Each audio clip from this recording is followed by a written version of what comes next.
Hockey के legend Balbir Singh senior नहीं रहे। 1948, 1952 और 1956 के ओलंपिक खेलों में स्वर्ण पदक जीतने वाली टीम के वो सदस्य थे।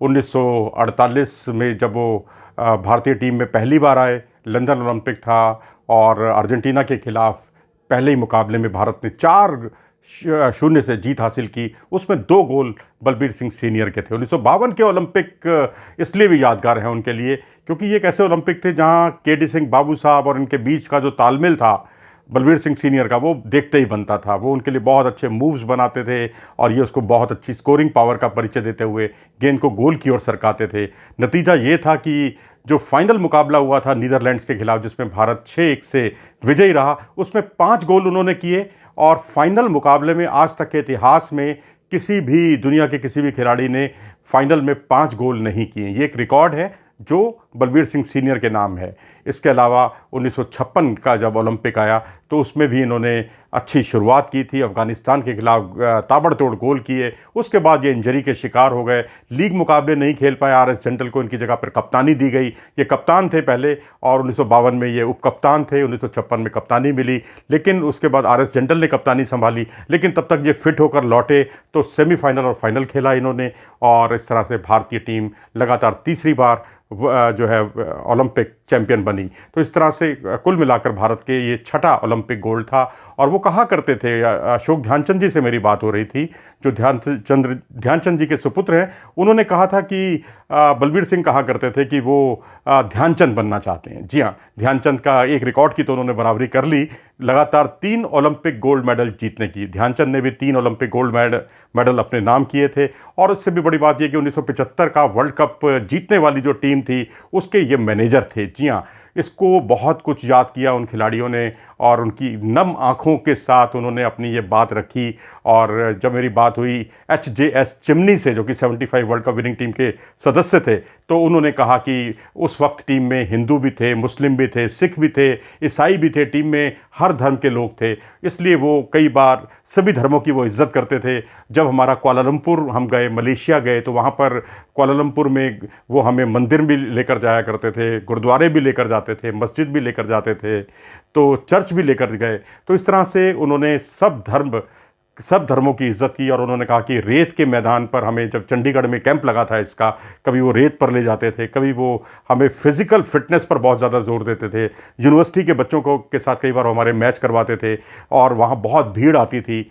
क्राउड को कैसे हैंडल करना है वो हमने वहाँ से काफ़ी कुछ सीखा। हर तरह से उन्होंने हमें अभ्यास कराया। और वो थोड़े से सुपरस्टिशन थे, ये बात अशोक ध्यानचंद भी कहते हैं, ये बात एच.जे.एस. चिमनी भी कहते हैं। उन्होंने कहा कि हमें जिस होटल में हम रुके हुए थे कुआलालंपुर में, उन्होंने एक महिला से हमें मिलवाया जिसने भविष्यवाणी की कि भारत जो है इस बार वर्ल्ड कप जीतने जा रहा है। जी हाँ, ये चौंकाने वाली खबर थी। उन्होंने कहा था कि 3 का आंकड़ा भारत के लिए बहुत ही शुभ है क्योंकि भारत 2-1 से ये मुकाबला जीता था, यानी 2 और 1 का योग जो है वो 3 बनता है।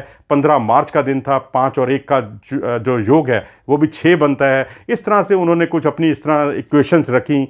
और दरअसल वो एच.जे.एस. चिमनी साहब कहते हैं कि वो ये बताना चाह रहे थे, टीम के अंदर स्फूर्ति पैदा करना चाह रहे थे कि लक आपके साथ है, बस आपको अच्छा खेलने की ज़रूरत है। इसी तरह से अशोक दीवान से मेरी बात हुई। अशोक दीवान साहब जो कि अभी विदेश से लौटे हैं, क्वारंटीन किए गए हैं और कुछ दिन के लिए वो बिल्कुल अलग थलग हैं और वो बिल्कुल, उन्हें इस बात का मलाल है कि वो उनके फिनरल पर उस कार्यक्रम में के शरीक नहीं हो पाएंगे। उन्होंने कहा कि वर्ल्ड कप में उन्हीं की बदौलत वो और असलम शेर खान मलेशिया के खिलाफ सेमीफाइनल मुकाबला खेल पाए और उसके बाद उनको फाइनल में भी उनको खेलने का अवसर मिला। उनके पीछे सिर्फ़ और सिर्फ जो है बलबीर सिंह सीनियर थे। अशोक ध्यानचंद ने उनको अपने तरीके से याद किया।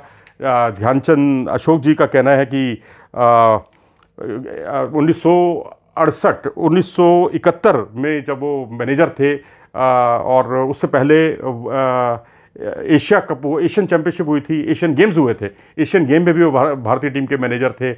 और जब 1971 के वर्ल्ड कप में पाकिस्तान से सेमीफाइनल में भारतीय टीम हारी तो उन्होंने कहा कि उन्होंने ऐसा पहली बार देखा, एक बच्चों की तरह उन्हें रोते हुए देखा। इतना इन्वॉल्वमेंट था उनका हॉकी के साथ और उसके अलावा उन्होंने याद किया कि 1970 के एशियाई खेलों में मैं और गोविंदा जब एक दोपहर में स्विमिंग पूल में थे, तभी उन्होंने कहा कि अब ब्रंच का समय हो गया, आइए आपके लिए खबर है।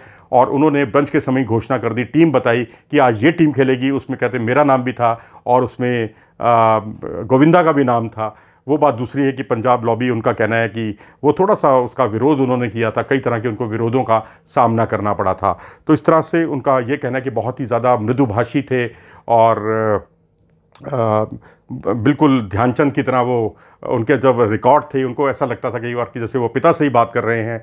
तो इस तरह की कुछ एक बातें, गुदगुदाने वाली बातें कुछ सामने आई। हर एक ने उन्हें बिल्कुल बहुत करीबी होने का, और ये कहिए कि कभी ये एहसास नहीं उन्होंने होने दिया कि वो टीम के मैनेजर हैं। ये बात अशोक दीवान ने भी कही थी। उन्होंने भी कहा था कि वो उनके साथ कभी उन्होंने मैनेजर वाला रिश्ता नहीं रखा, वो एक कलीग की तरह, बड़े कलीग की तरह पेश आते थे। तो ये सारी गुणें उन्हें, ये सारी जो खूबियाँ थीं वो उन्हें बाकी और लोगों से काफ़ी अलग महसूस करती थी। मेरे पिता भी खुद पंजाब से खेले हैं, पंजाब यूनिवर्सिटी से खेले हैं। वो बताया करते थे कि एक समय था जब लाहौर में डीएवी कॉलेज था और अमृतसर का जो कॉलेज था खालसा कॉलेज, इन दोनों के बीच में खूब मुकाबले होते थे। एक अमृतसर, एक लाहौर में एक और कॉलेज हुआ करता था सिख कॉलेज, जो वहाँ पर भी ये खेले और उसके बाद ये अमृतसर आ गए, अमृतसर में भी खेले। और वो दोनों का मुकाबला जो होता था वो बिल्कुल जैसे आज का भारत पाकिस्तान का कोई मुकाबला हो, उससे कम रोमांचक नहीं होता था। और पूरी तरह से एक लॉबी जो है वहाँ प्रचार करती थी, लाहौर में इधर प्रचार करती थी, अमृतसर में, और बहुत ही ज़बरदस्त जंग देखने को मिलती थी। तो ये थे बलबीर सिंह सीनियर, और जिनकी प्रेरणा से आज की हॉकी बहुत प्रभावित हो सकती है, खासकर उनकी स्कोरिंग पावर को देखकर। जो उनकी स्कोरिंग पावर थी वो बहुत ही गजब की थी। अगर आपको ये वीडियो पसंद आया हो तो इसे लाइक करें और हमारे चैनल को सब्सक्राइब करना ना भूलें।